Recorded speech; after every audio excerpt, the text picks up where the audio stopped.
Next up on the number one tea. Well, hello, and welcome back to your virtual tea time. My name is Tori, and I am your host. But today I have Shannon Mercer here and Ashley joining us. And let me tell you, Shannon is a little beside herself. Are you a little nervous today? A little. Now, she wanted to take full control of this episode, so you need to own that. I'm owning it. Okay, I love it. Yeah. What's the game plan today, Shannon? The game plan is basically it's get to know Tori. So if your listeners didn't see it, we threw it out there on the podcast or on Instagram, on social that we were going to let them ask you whatever they wanted to ask. So you can do a little role reversal. Exactly. Okay, well, before I relinquish control, Shannon, how'd we meet? We met through mutual golf friends, really. Yeah. Through Kim, right? Right. Yeah. Kim Sorkness. Kim Sorkness. Yeah. So, and actually, gosh, it's years ago, we were talking about, you had reached out and said, hey, we need to do this par 5 where you would interview someone for the par 5. Yep. So that never happened, but finally years later, we're getting something done. So yeah. And you and Tracy signed up for Scotland on a whim. We did. I mean, so we were in Ireland at the time, and I opened up Scotland 2022. And you and Tracy were my first signups. You stayed up till like midnight, right? I think it was midnight East Coast time. So for us, it wasn't too bad. Yeah. And we just knew it was going to sell out right away because everyone was following the pod and it was creating a lot of, or following Instagram and the stories, and it was creating a lot of excitement. Mm-hmm. So I didn't even know Tracy golfed. So Tracy's my cousin. Yeah. And my closest cousin that I grew up with. So it was very shocking to me when I learned on your Facebook, she commented on something. And so, you like friends, it pops up. And I look and I'm like, what? He said, like, why are you chiming in on this golf business? You golf? So anyway, that's kind of how it started. And we were chiming in about Scotland, I think. So we stayed up and you did it for your 50th birthday too. We did. We both celebrated our 50th last year. I love that. So Ashley's here too. Hi guys. And Ashley was on our Scotland trip. I mean, was that not the most, it was so much fun. It was a dream. It was magical for sure. It was so fun. I mean, it was magical for Ashley, and she didn't even golf. I didn't. I went to the spa. I hung out. We celebrated your birthday too. Literally my birthday. Oh gosh, there were stories about celebrating Ashley's birthday. Yeah. There were quite a few people hurting the next day. I think it was Carnoustie too. It was. Carnoustie was hard on golf and our just general being that day. Yes. So much fun. But it was a blast. And actually, mentioning Scotland, you kind of have an educational element of Scotland. We'll go ahead and throw this one out there. Start. Yeah. See, I'm just taking control. Okay. Take control. I love it. I do want to end in the fact, though, that I'm so grateful that you went on that trip and that we were able, because again, on these retreats, you're able to have much more one-on-one, and you meet so many good friends, and you experience this trip of a lifetime. And friends for life. No, honestly. Seriously. You and Tracy are the best. And I just love you both. So. Thank you. Okay. Feelings mutual. All right. So there you go. We're going to see if you remember some of the things you learned in Scotland. Okay. Yes. All right. So how do you pronounce this? This is the city we flew into. Yeah, Edinburgh. Did I say it? Edinburgh? You're failing already.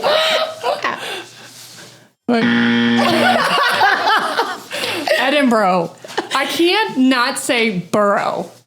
Yes. So how do you say it? Because now I forgot. Edinburgh. Remember, we were like, bruh. What's up, bruh? I don't. It just doesn't seem right to me. Edinburgh. Yeah. Okay. So the next one that you also learned in Scotland. How do you pronounce this? An island in Spain. How are you supposed to pronounce it? Well, how do I pronounce it? Ibiza. Ibiza. Ibiza. I think most of our listeners would be surprised that it's not pronounced Ibiza. I would agree. What did I say? Ibiza. Yeah, Ibiza. And how is it supposed to be pronounced? We'll let Shannon say it. She says it best. Ibiza.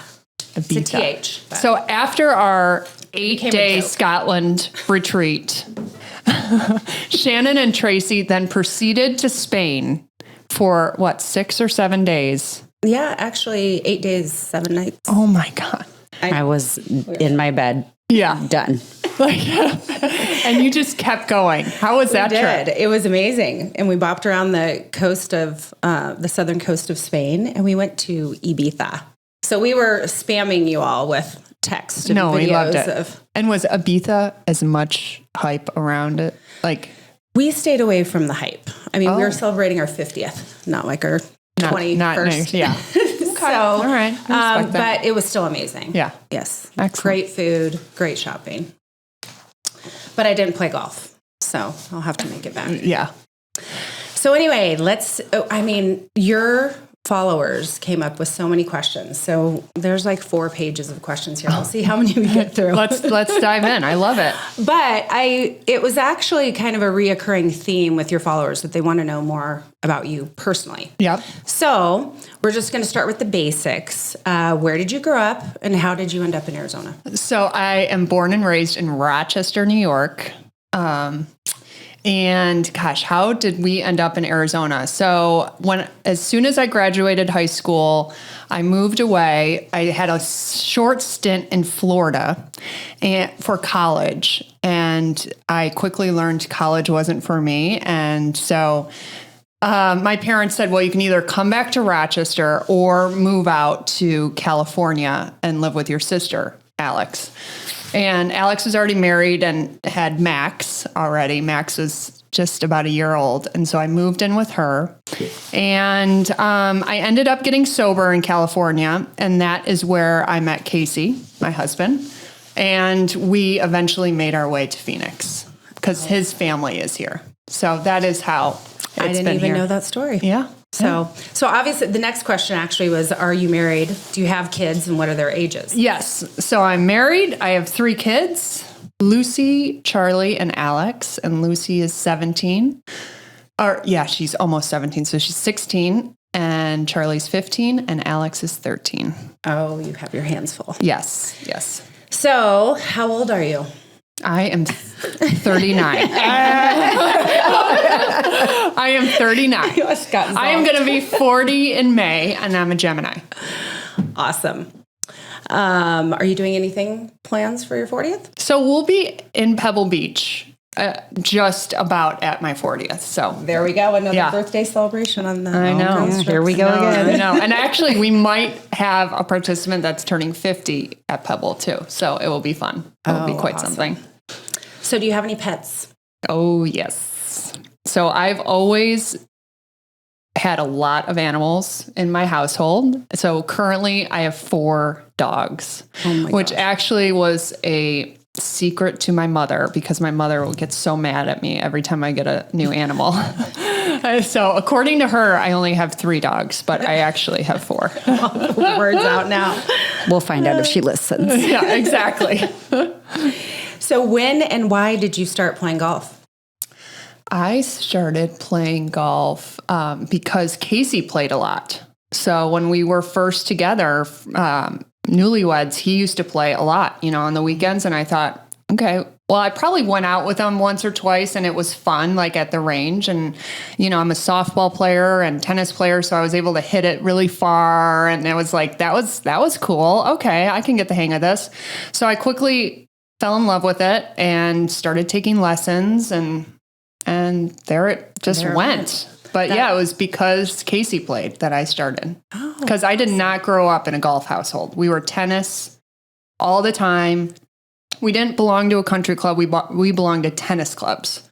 So I was at the tennis club every day after school, playing, having lessons, playing tennis. That was my life. So did your sister and your mom and dad get into it because of you? Yeah. Oh, how cool. Mm-hmm. Because your sister was a tennis pro. Yeah, right? she was. Alex was a professional tennis player, so she retired. I believe she was 26 or 27. But she was really good. I was not as good as her. And my parents really tried hard. I mean, A for effort, they tried. But at the end of the day, I just wasn't at the level that I needed to be to go to the next level. You know what I mean? I didn't have it in me. So that actually answers a couple of these questions, because one of the questions was, what other sports have you played? So was it just tennis, softball? It was tennis for the majority of time. And then my mom finally let me play softball, and I loved softball. So it was both of those.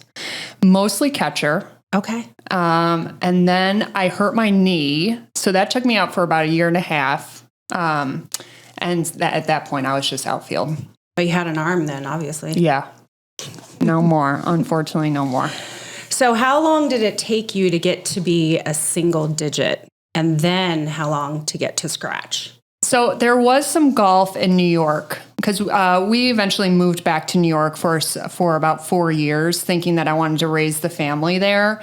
So I was playing golf there, but I really don't feel like my golf started until we moved back to Arizona, because I was able to play year round, and it just wasn't like I wasn't a part of anything in New York. It was just me going out and playing by myself or with Casey. It wasn't anything substantial. So when we moved back to Arizona, we joined Arizona Country Club right away, and I dove right into the ladies' leagues and everything that our community is about. So at that point, I remember kind of being like a 16 handicap. That's kind of what my memory gives me at that point. Because even back in New York, like having a handicap index, even though I had one, was still a mystery. Like, I don't know if I was recording scores. I didn't even know how to record them. Like, I knew I had it because I was a member of a club, but it wasn't part of my game at all, you know? Well, and back then it was like going to the computer, probably at exactly. the club. It was so much more complicated. So, so it wasn't until I came back to Arizona that I really was engaging more. So I feel like I was like a 16 handicap at that time. And I think that I was down to a 9 or a 10 within 2 years.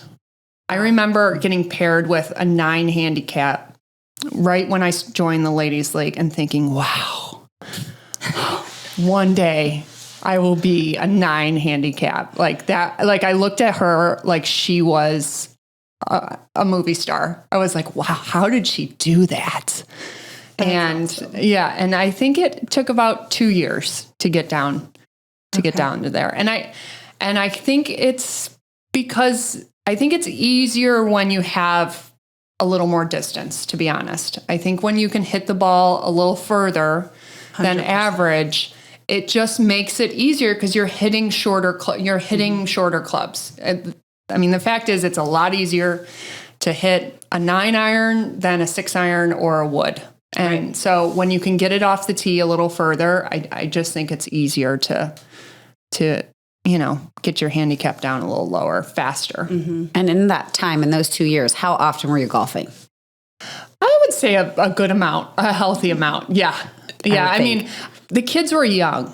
So, we're talking, they're infants and toddlers still. So that's a handful in it. But I definitely was probably playing twice a week, so. Okay. And how often do you play today? I like to play at least 1 round a week, but during these weeks that I have tournaments, it could be 3 times a week, 4 times a week, 5 times a week, Sure. But I'd like to get at least 1 recorded score a week for sure. And you stay a scratch with 1 recorded score a week. That's amazing. No, but I think that last year I had 102 rounds. So, they're getting in there. Trust me. So you moved to Arizona. So how long did it take then from that single digit to a scratch? So it takes more time, to even shave off 1 once you get to. Yeah. And I remember thinking to myself, okay, with this, that was easy. Like I'm down to a 10, and my coach, I did see the same instructor for like a 7-year period. So if you've bought one of my practice programs, specifically the signature course, you'll see Nick Hodge in there. Nick Hodge taught me so much. I saw him regularly for 6-7 years. And I remember him telling me, okay, you're going to get to a 10 pretty quick, but after that, it's going to be a lot tougher. So I think the next big breakthrough was when I woke up one day and my handicap, at that time, your handicap updated every 1st and 15th of the month. And so I woke up and it was one of those updated days and it was like a 4.6. Okay. And I remember thinking, wow. And I go to a state tournament. It was a 1-day event. And Kim Eaton came up to me and she goes, "Look at you, Miss 4.6. And I was like, I know. I then proceeded to shoot like a 97 that day. Okay. And I did not see that 4.6 for like another 3 years. It was like, I got down there and then I went way, but then I hovered around a 6 and a 7 for a while. Right. And that's golf. That's golf. And so it's just funny. And actually another insight to that one day, it was at Briarwood, and this was years and years ago. Molly was there that day, and we had not known each other yet. And we didn't meet each other for another 6 or 7 months after that. But it was just funny how our paths almost crossed then. And it took us a couple more months to meet each other. But I was curious, how did you meet? Tournaments? We met at Papago at the Ladies League. Oh, at the Ladies League. Yeah. And actually two of our friends like intentionally introduced us because they were like, you guys will like each other. And yeah, we did. And the rest is history, yeah. right? So anyways, back from a single digit down to a scratch, it took a long ass time. I mean, I didn't see a scratch number, a 0.0 on my handicap till I think last summer. And again, I remember going up to an instructor almost a year and a half ago, and I was a 3 or maybe high 2s. And he said from a 3 to a 0 is going to be the hardest to get to. He's like, you have to put in a lot of work to get there. And so just be patient. And I really did. And I put in a lot of work, but I also did things differently. I started signing up for the tournaments that made me feel uncomfortable. I started being more consistent with my practice, at really least 5 days a week. Yeah. And committing to it. When he said from a 3 to a scratch, was that mostly in short game? Or I know you really track your rounds. So did it vary based on, the feedback you were getting on your rounds and you're putting in time, or was it mostly short game? So I think that the biggest difference from when because I hovered around a 3 and a 4 for a long time, for at least 3 years. I was like around that 3, 4, 5 area. I think the biggest difference was my bunkers got a lot better. Like I actually can get up and down out of a bunker and not just pray to get out of it. I mean, I was a 3 handicap saying a small prayer before hitting a greenside bunker shot. Like, let's just get this out. Okay. And on the green right now, big time. No, but it was like, now I go into a bunker and I'm like, we're going to get this up and down. We're going to get this out of the bunker and then we're going to make the putt and move on. So it was improving my bunker play, but also improving my wedges. Nothing else has changed. I've always been a pretty decent putter, and my driver's always been temperamental, and my woods have always been temperamental. My long irons, they've always been, okay, nothing great. When I dialed in my wedges and when I learned how to really hit a bunker shot, that's been the biggest difference. Game changer. Yeah. So what are your hobbies outside of golf? That's Do you have any? a good question, because golf takes up a lot of time. I get asked a lot, how do you have time to, or like, lucky you get to play golf. And I say, well, first of all, it's my job now, but also it is kind of my only hobby at this point. I used to play in a lot of softball leagues as an adult, and I stopped doing that about 3 years ago.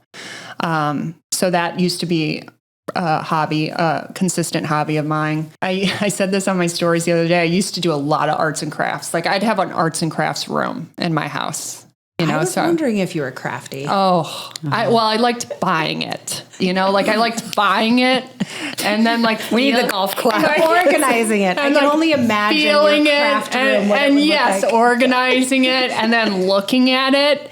Now, how many projects did I get done? Not a ton. I mean, not a ton, but I just when I gave up swag bag stickers had to be perfectly. I wasn't even allowed to touch them. Yeah, she really wasn't. We'll talk about that later. So, speaking of hobbies, we know you love music, working out, dancing. What's your go-to karaoke song? I don't have one. I mean, I don't love karaoke. Like singing is not something for me, but I will be there dancing with you while you're doing it. See, I'm shocked because you were singing your little heart out in Scotland at the piano bar. I know. Yeah, but what song was that? I mean, it was a classic. Well, this question actually is on here. I said, do you only play air piano to Billy Joel? Is that the only time it comes out? No, so we're in Scotland. It's our first night. Wasn't that our first night everyone was together? Yes. So we went and had dinner, and then we went to this piano bar after. Right next door to our hotel. Like, perfect spot. Yeah, it's dark. It has mood lighting. Downstairs. No one's there. It was a basement. Yeah, no one's there when we get there. Okay. But then the piano guy starts and we're all huddled around the piano. And obviously it's 16 women. I'd say at least 12 of us were there. Yep. And we're like bringing up the energy in this bar and people start coming in. And at the end of the night, they're saying, please don't leave. Please don't leave. We're bringing good energy. It was so fun. And I was doing the dance floor, but you took over the playlist. You were like, you're playing this next. Oh my God, it was so fun. She was like basically sitting in his seat by the end. I was so close to him. I was so close to him. You're going to actually have to repost the video. What does your workout plan look like? So to be perfectly honest, I'm not working out a ton right now. I hope to start back up. I'm in a little bit of a rut, but in a normal season, I prefer to do cardio. Like lifting weights is really boring to me. So I easily will go on the Peloton bike, the Peloton treadmill, or run outside. Like I love doing that because I almost feel like I could turn on music and just zone out. Whereas lifting weights, it just seems to go really slow for me. But I do like to have a mix. And I only work out at home. I do not like going to a gym. And what is your meal prep look like? It's non-existent. Meal prep right now is like my workout plan, except it's DoorDash or Uber Eats. So funny, I used to love to cook. I mean, I used to love to cook. I would be watching the Food Network. I mean, getting recipes off of there, cooking family meals. In the past 2 years, no, I have no desire to cook for some reason. It's really time consuming though too. Time consuming and it's like always a mess. It's like you can't cook and not make a mess. Yes, yes. So what is your go-to cheat meal? Oh, pizza every day. Pizza is my favorite food of all time. And do you ever sit in your car and eat McDonald's? No, I don't like to sit in my car and eat at all, but I do I like to eat at home and have Bravo on at the same time. Like it seems like one can't go without the other. Who is your favorite reality star? Well, star, I don't know, but I mean, I love all things Bravo. Obviously I'm a huge Housewives fan. We're getting back into Vanderpump Rules. If anyone's following that knows the chaos that's going on there, we know that. Yes, my reminder is set on my DVR. They are at the reunion as we speak. Yeah, I mean, can you imagine what's going on? So I dip into Below Deck occasionally, Top Chef. I love $1 Million Listing. I actually used to like New York better than LA, but now I really like LA. I just, I like to watch television that's like no thinking mindless is required. Yes. It's very rare now that if I do turn on like Netflix or any of that and start a new series, it's usually like a reality series, like the F1 series or the PGA show or even the tennis one or I'm going to say this wrong, and Ashley's going to mock me, but it's usually documentaries. Oh my God. How do you say it? Documentaries. So there's no like Terry's in there? Documentaries. Documentaries? Is that wrong? Yeah. I mean, am I saying it wrong? No wonder she failed this test. Like, it's been a while. I like House of Dragons. Like, I loved Game of Thrones. So House of Dragons was a series I was able to watch easily, but it's very hard for me to get into a series nowadays. Because I usually just want to zone out. I totally can relate. Yeah. So how do you stay so motivated and committed? Well, I don't. I mean, it's... See, I was thinking as we were going to do the workout and the meal prep, I was leading into that question. So you threw that one out the window. I don't. I mean, I'm in a weird spot, like, that I haven't been in yet. Like, I'm not waking up super early anymore. Well, right now, I'm not waking up super early. I'm not working out every morning like I used to. I'm just in a weird season right now for whatever that means. So, and I'm just trying to just embrace where I'm at right now. And then, I'm sure I'll get motivation to do more at a different season. I don't know. But, as far as business is concerned, I mean, our business is like, let's see what happens today, right, Ash? I mean, it's like, we don't really know the direction we're going in. I mean, every day when we meet, we're like, okay, let's do this idea. I love ideas, and people are always like, well, what do you, okay, I'll say, What do you, what do you actually do? Yeah, exactly. And it drives me crazy. So yesterday I was at the Gold Rush tournament, and I'm standing at the pro shop. And one of my friends comes up to, I think she's a friend. I don't know. and it's pouring out, and they've just delayed the tea time for a half hour. So I'm standing here with this woman, and I'm like, okay, I'm going to go into my car and work a little bit before we have to tee off in a half hour. She goes, work? What work do you do? And I mean, I feel like this is a person that like follows us, that kind of is in tune with what we're doing. But that's a question I get a lot, is like, what do we actually do? And truthfully, I mean, we do a lot. So we do the retreats, we do the tournaments, we do practice programs, we're doing social media, we're doing the podcast, like everything women's golf. But at the end of the day, we're still trying to figure out like what this path is and what is going to, where we're going to be in a year.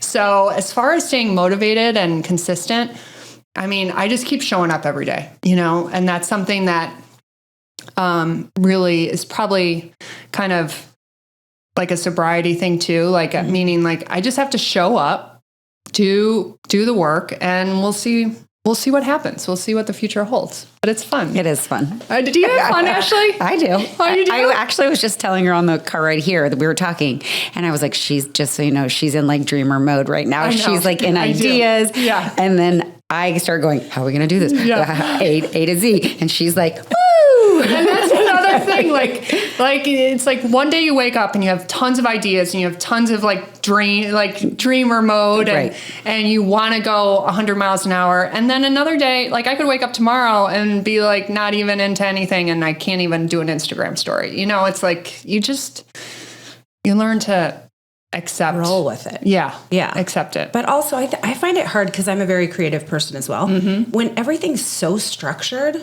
I have a hard time being in that creative mode. So I think it's good with the, different seasons and the ebbs and the flows of it. Exactly. So, and maybe you won't drive me crazy that I feel so inept when I'm saying she's working out, she's doing this. Yeah, no, I have not worked out a lot lately. No. We did commit to like something workout related on Sunday. Yeah. I was like, I need to work out. I'm going to join somewhere. And she's like, I need to work out too. Let's do it. Yeah, it's Thursday. But you did it yesterday. Once. Okay, you did once. Well, I should at least tie you.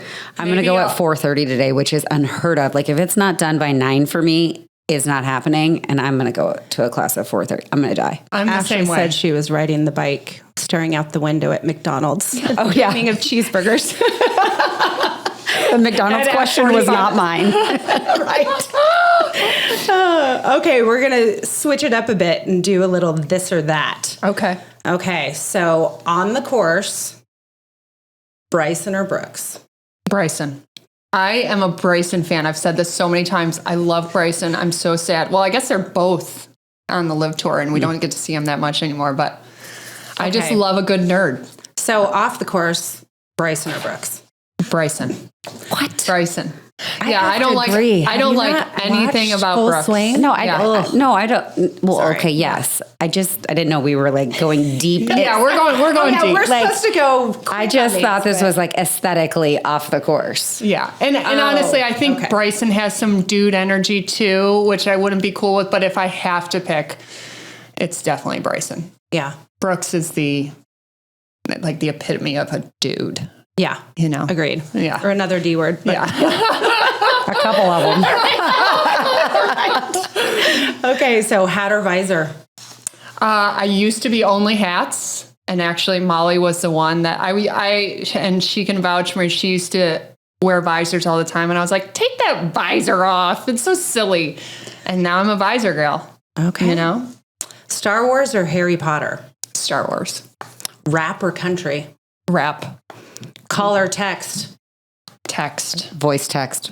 Yeah, I do like a voice text. Oh my God, she voice texts and I'll be like on a call and then she voice texts me. I'm like, I can't like listen to your voice text while I'm on a call with someone. And then she's just like 4-minute voice text. I'm like, oh God. No, and you are not, no one is immune to a voice text. Like there could be someone I met yesterday and I'll be voice texting them. Like When she's driving. yeah, it's when I'm driving or just, it's just an easy way to convey because I'm not doing voice to text.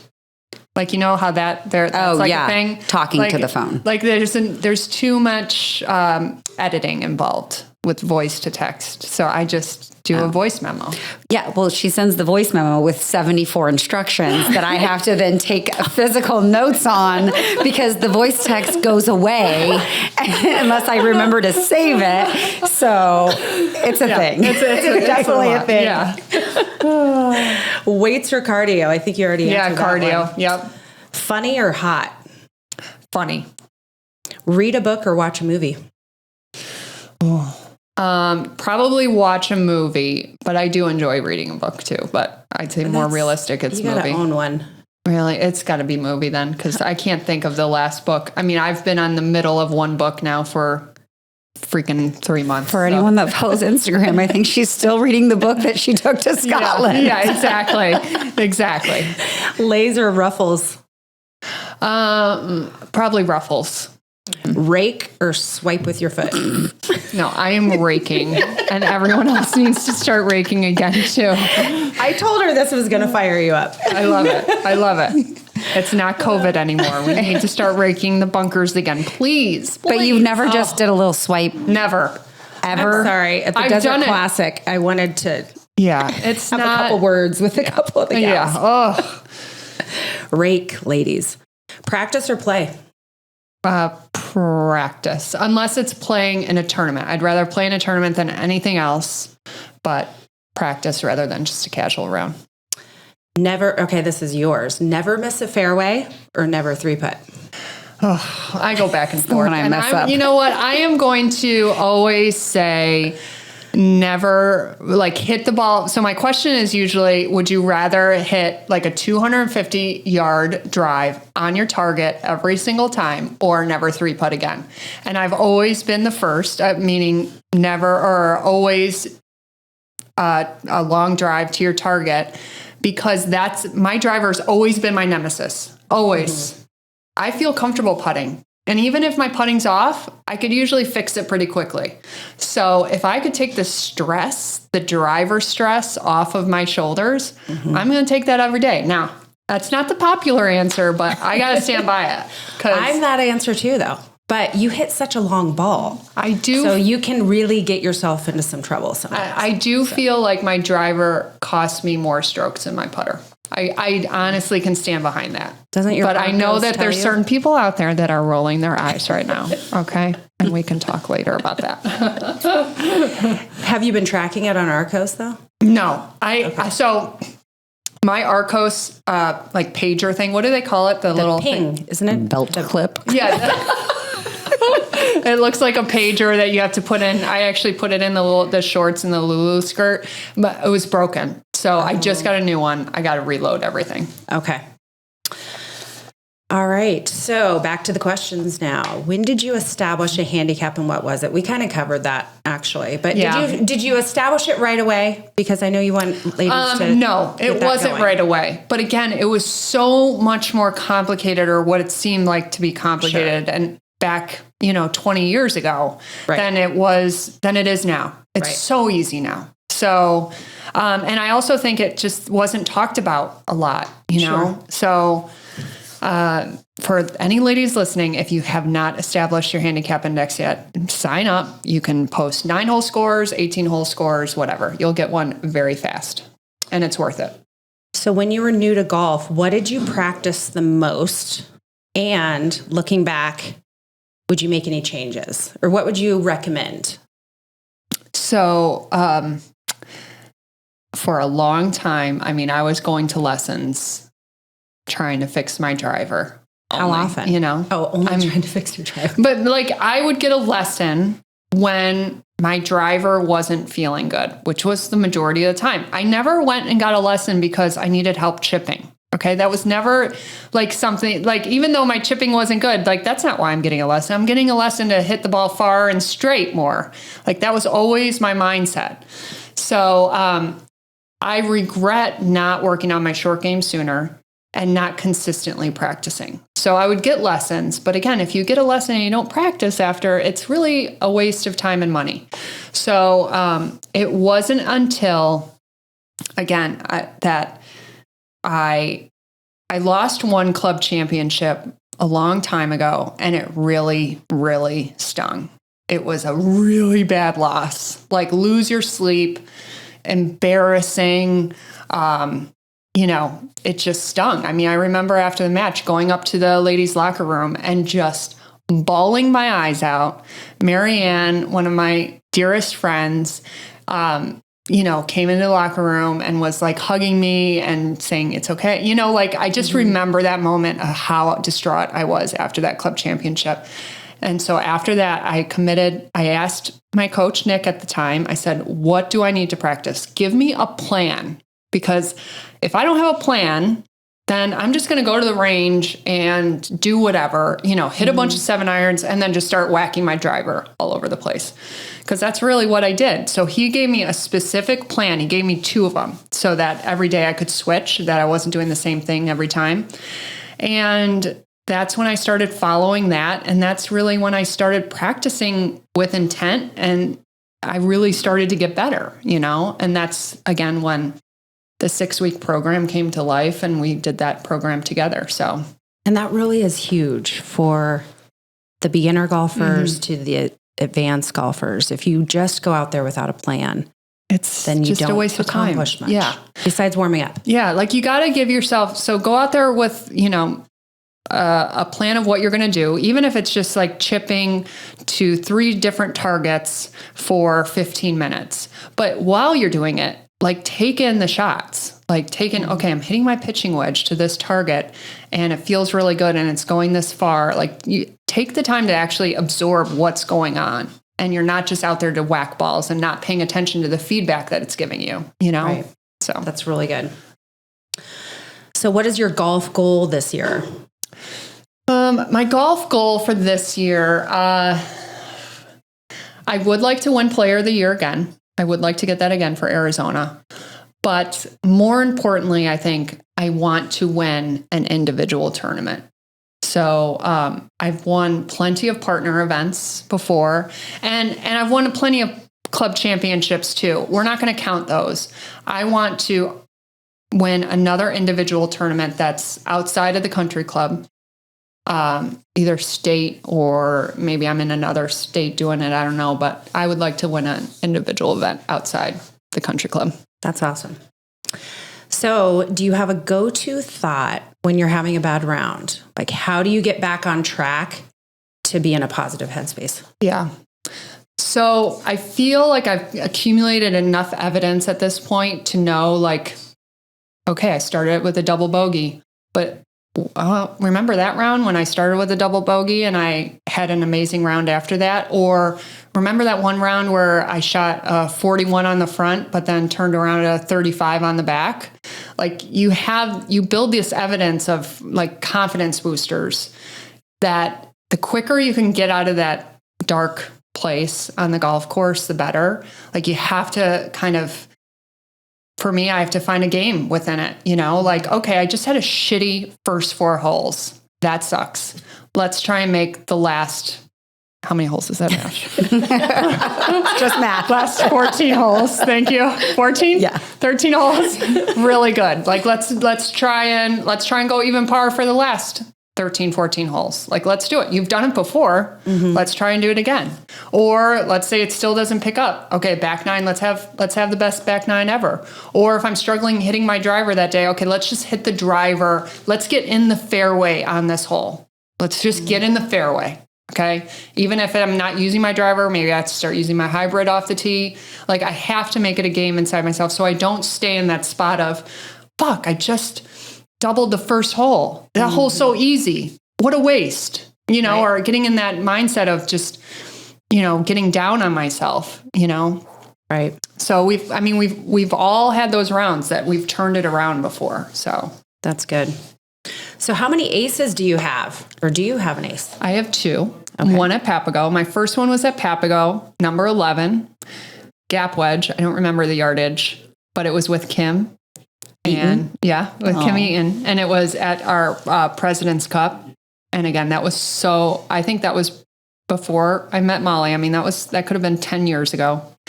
So that was fun. That was my first one. And then my second one was about 2 years ago, Arizona Country Club, number 15. Nice. And same gap wedge. I haven't had one. So it will come. I'm hoping. I was hoping for Scotland, but it didn't. Oh, that would have been amazing. So what is your favorite Arizona course? My favorite Arizona course, I love the courses I belong to. So Arizona Country Club, White Mountain Country Club, they're fun courses. I can play them every day without getting bored. So I love those courses. I love Papago. Papago takes a while to fall in love with, but it is one of the most fun courses I play. I just love that course. So I'll say those 3 for now. What is your top bucket list course? Austin Country Club. There's got to be someone listening from Austin. Hook a girl up. I have been saying this now for a solid 3 years. What's the bucket list? Austin Country Club. And I think they're playing there isn't the match play at Austin Country Club? Maybe they're there this week. I'm not sure. Anyways. I think the bad moms, they've got to have some type of Texas hookup down there. I know. All right.